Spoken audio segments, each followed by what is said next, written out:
नमस्ते। क्या कभी सोचा है कि कोई समाज, पूरा का पूरा समाज, अपने सोचने का तरीका ही कैसे बदल देता है? प्राचीन भारत में ठीक ऐसा ही एक भूकंप आया था, लेकिन विचारों का। एक ऐसा बदलाव जिसने यज्ञ और कर्मकांड की दुनिया को ज्ञान और तर्क की दुनिया में बदल दिया। चलिए आज इसी सफर को समझते हैं। तो सवाल यही उठता है, आखिर वो कौन सी ताकतें थीं? वो क्या वजह थीं जिन्होंने समाज को अपनी जड़ों से जुड़ी, मतलब अपनी सबसे गहरी मान्यताओं को बदलने पर मजबूर कर दिया?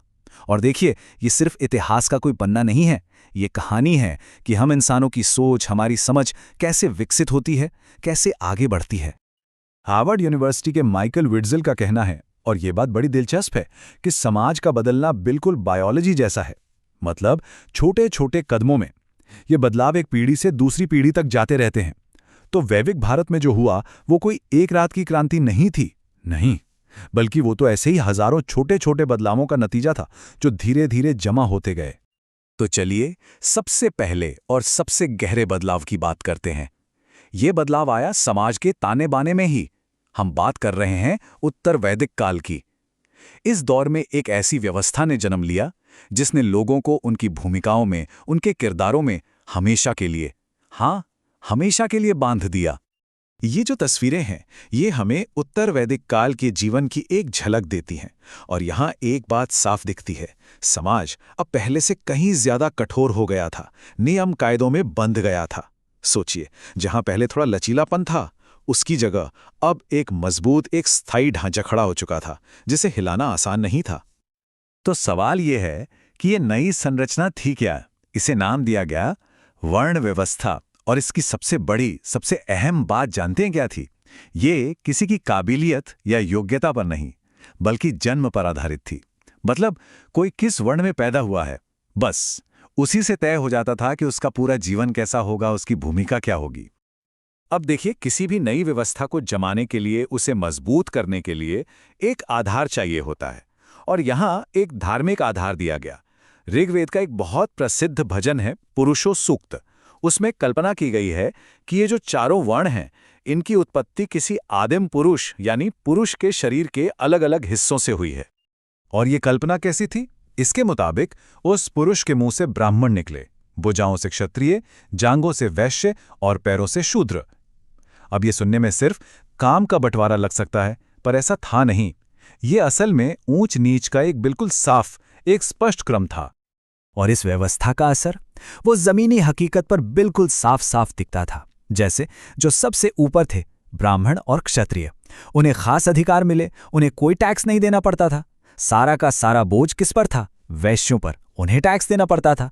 और फिर सबसे नीचे शूद्र थे, जिनके पास कोई अधिकार नहीं थे और उनका काम सिर्फ दूसरों की सेवा करना तय कर दिया गया।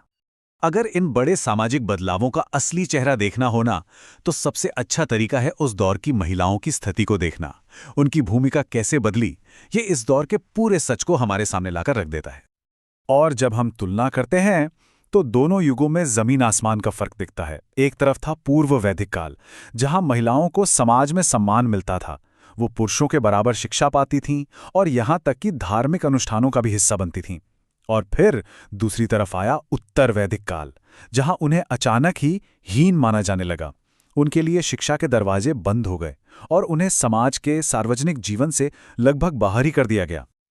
और ये सिर्फ सोच में आया बदलाव नहीं था, नहीं, ये असल जिंदगी में लगाए गए कड़े प्रतिबंध थे। मिसाल के तौर पर उपनयन जैसा जरूरी संस्कार, उससे महिलाओं को बाहर कर दिया गया। बाल विवाह एक आम बात बन गई और विधवा पुनर्विवाह पर तो रोक ही लग गई। हालत ये थी कि ऐत्रेय ब्राह्मण जैसे उस समय के ग्रंथों में एक बेटी को दुख का स्रोत तक बता दिया गया। लेकिन कहानी यही खत्म नहीं होती। समाज में जब इतनी कठोरता बढ़ रही थी, उसी दौर में एक और महान परिवर्तन हो रहा था। ये थी एक बौद्धिक और आध्यात्मिक क्रांति। ये भी बड़ा दिलचस्प है कि समाज बाहर से जितना सख्त हो रहा था, लोगों के विचार उतने ही भीतर की ओर, अंदर की ओर मुड़ रहे थे। और ये क्रांति ये सामने आई उपनिषदों के रूप में।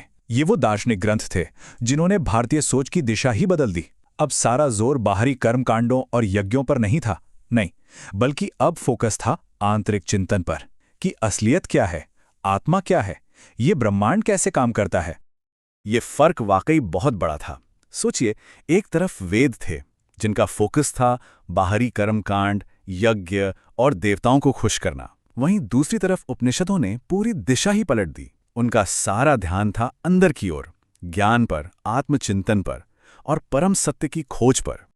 उपनिषदों ने कुछ ऐसे बुनियादी मौलिक विचार दिए जिन्होंने आने वाली सदियों तक भारतीय दर्शन को एक मजबूत आकार दिया। इनमें सबसे जरूरी थे ब्रह्म, यानी वो परम शक्ति, वो परम वास्तविकता जो हर चीज का आधार है। फिर है आत्मा, यानी किसी भी व्यक्ति का अपना आंतरिक स्व, उसका असल मैं। और फिर मोक्ष, यानी इस आत्मा और ब्रह्म की एकता को महसूस करना और जन्म मरण के चक्र से आजाद हो जाना।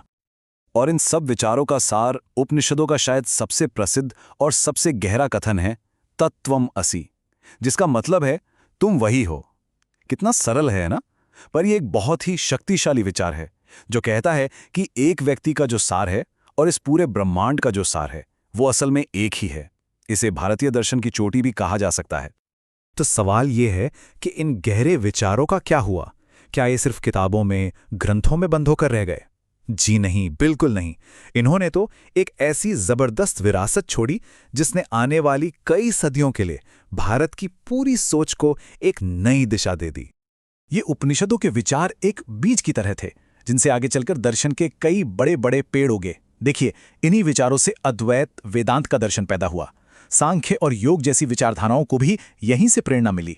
और सबसे दिलचस्प बात तो यह है कि इन्हीं विचारों पर जो बहस हुई, जो सवाल जवाब हुए, उसी ने बौद्ध धर्म जैसे एक बिल्कुल नए आंदोलन को जन्म दिया। और ये सारी बात हमें एक आखिरी सवाल पर लाकर खड़ा करती है। जरा सोचिए, जिस तरह उस प्राचीन भारत ने एक सामाजिक व्यवस्था और दूसरी तरफ व्यक्तिगत ज्ञान की खोज के बीच एक संघर्ष और एक संतुलन देखा, क्या आज के आधुनिक समाज भी ठीक उसी दुविधा से नहीं जूझ रहे हैं? मतलब समाज के नियमों, उसकी व्यवस्था और एक व्यक्ति की अपनी आज़ादी, अपनी सोच की स्वतंत्रता, इनके बीच सही संतुलन कैसे बनाया जाए? ये सवाल तब भी जरूरी था और आज भी उतना ही जरूरी है।